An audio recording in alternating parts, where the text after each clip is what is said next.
La unidad 2 de la asignatura incluye fundamentos de la producción y manejo, suelo, agua y medio ambiente. En este caso, vamos a ver las características del medio ambiente dividido en dos partes. Les recuerdo que el programa de la asignatura está dividido en unidades y las unidades son independientes entre sí y es importante también que señalemos que lo que vemos en estas presentaciones son algunos de los aspectos y tiene que ser complementado con el estudio del manual de producción de hortalizas de la asignatura. Bien, veamos entonces los requerimientos ambientales de las hortalizas. La radiación solar. La radiación solar es, como todos sabemos, fundamental en cualquier vegetal para la producción de fotosintatos. Requerimos anhídrido carbónico, agua y luz para poder producir fotosintatos. ¿Qué pasa con las especies hortícolas? Algo similar a lo que ocurre con las otras especies.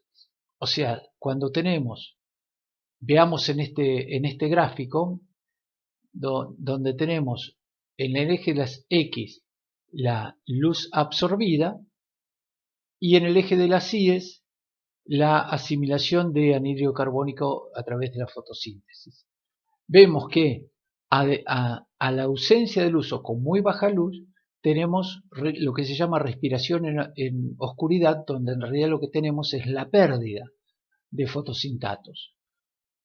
Hay un punto en el cual hay una compensación lumínica entre la cantidad de anhídrido carbónico absorbido y la cantidad de anhídrido carbónico perdido, y a partir de ahí hay una ganancia en la producción de fotosintatos, a un punto en el cual se satura lumínicamente y a partir de ese momento lo importante es la cantidad de anhídrido carbónico presente para poder continuar con los fotosintatos.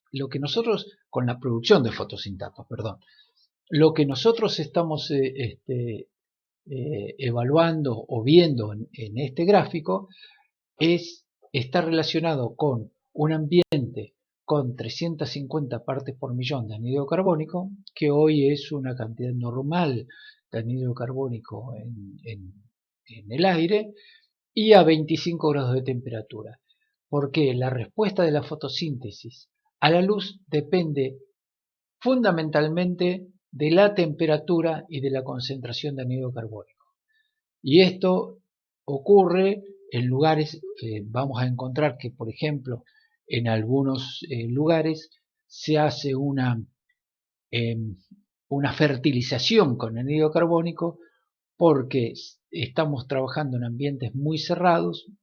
Esto pasa básicamente en invernaderos en el sur del país o en el norte de Europa, donde se necesita agregar anhídrido carbónico porque está absolutamente aislado del ambiente, entonces no hay suficiente cantidad de anhídrido carbónico después de un tiempo porque fue utilizado por la planta. En nuestro país eso no ocurre en nuestras condiciones, sino lo que hacemos simplemente es levantar las cortinas, con lo cual se equilibra la cantidad de anhídrido carbónico del ambiente con la cantidad de anhídrido carbónico que tenemos en el interior y que está siendo utilizado por la planta. En general, las especies hortícolas se saturan con niveles del 40 al 50% de la radiación máxima en un día de verano. De acuerdo a la intensidad de la radiación y la eficiencia fotosintética, las plantas se clasifican en plantas heliófilas, que se saturan lumínicamente con valores muy elevados de radiación. Estas son plantas que crecen muy bien hacia el ecuador, el melón, el pimiento, la berenjena, la batata, pero que también se aclimatan bien a flujos de radiación menores. Por otro lado, tenemos plantas con necesidades intermedias de radiación, y que con menor iluminación se consigue la eficiencia fotosintética. Ejemplos de estos, el repollo, la papa. Y las plantas de sombra que se saturan lumínicamente con valores muy bajos de iluminación, entre 200 y 300 micromoles por metro cuadrado por segundo, que en general son plantas ornamentales de interior. Son plantas de sotobosque y que expuestas a mayor luminosidad sufren o inclusive se pueden llegar a perder. De acuerdo a la respuesta al fotoperíodo, decimos que tenemos por un lado plantas de día neutro que son independientes al fotoperíodo. Por ejemplo, las solanáceas, el tomate, el pimiento, la berenjena y las cucurbitáceas. Las plantas de día corto que aceleran su desarrollo en la medida que los días se van acortando. Para nuestras condiciones, la semana más larga del año está entre el 21 y el 28 de diciembre y a partir de ahí las plantas aceleran su desarrollo. Papa, chauchas, crisantemo. Y por otro lado tenemos las plantas de día largo, o sea que pasamos de los días más cortos del año y vamos hacia los días más largos del año que aceleran su desarrollo en esas condiciones, como por ejemplo la remolacha y la espinaca.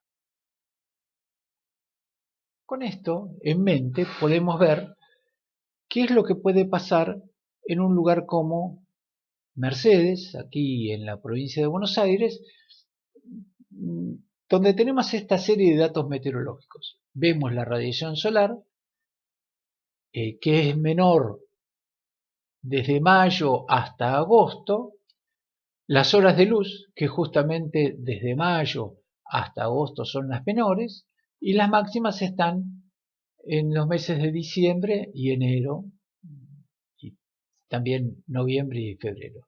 La temperatura media, vemos que la temperatura media es baja en junio, julio. La temperatura mínima la encontramos en junio, julio y agosto.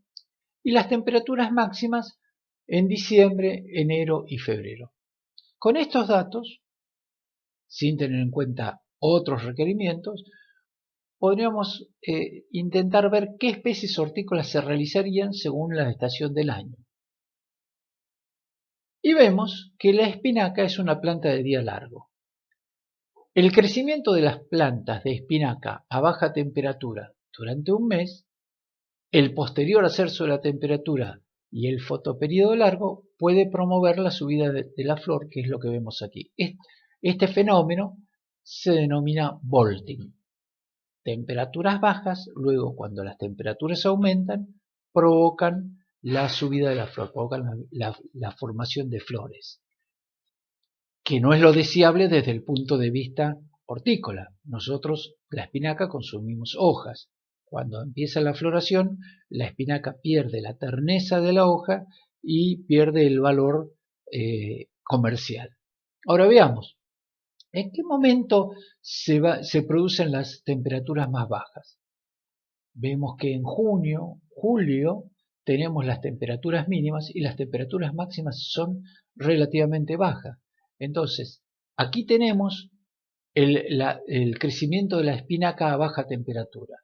Consecuentemente, en septiembre, en octubre, cuando aumenta la temperatura, es probable que tengamos la subida de la flor. Fíjense también las horas de luz, cómo aumentan, y que es también otro factor importante en la producción de la flor de la espinaca. ¿Cómo maximizamos la utilización de la radiación? Bien, sobre la izquierda vemos la arquitectura de la planta, que es lo que en cierta forma determina naturalmente el aprovechamiento de la luz. Y la arquitectura de la planta también nos va a permitir el aprovechamiento del suelo. O sea, esto nos dice que podemos utilizar, de acuerdo al vigor de cada una de las plantas, tener mayor o menor espacio entre plantas para maximizar el uso de la luz. Esto es uno de los elementos que nosotros tomamos en cuenta para hablar de densidad de siembra. Hay plantas que crecen erectas y con muy pocas hojas que necesitan que se pueden hacer a mayor espacio. Obviamente en este caso va a depender de qué es lo que va a pasar con la parte debajo del suelo. Puede ser un bulbo, puede ser una raíz, depende del producto que estemos buscando. Y por el otro lado, cuando hay un aprovechamiento foliar, y nosotros estamos buscando un aprovechamiento foliar, vemos cuál es la distribución que nos permita maximizar el uso del suelo y maximizar el aprovechamiento de la luz. En el caso del tomate, lo que tenemos es una primera fase donde la intensidad de la fotosíntesis va a estar relacionada con el índice de área foliar. Ahora, en la medida que la planta crece, tenemos que hacerle algún tipo de soporte, algún tipo de conducción que nos permita evitar un mayor sombreo y permitir una mayor intensidad de la fotosíntesis independiente del índice de área foliar. Entonces, ¿qué cosas son importantes? ¿Cuánto tiempo dura la área foliar?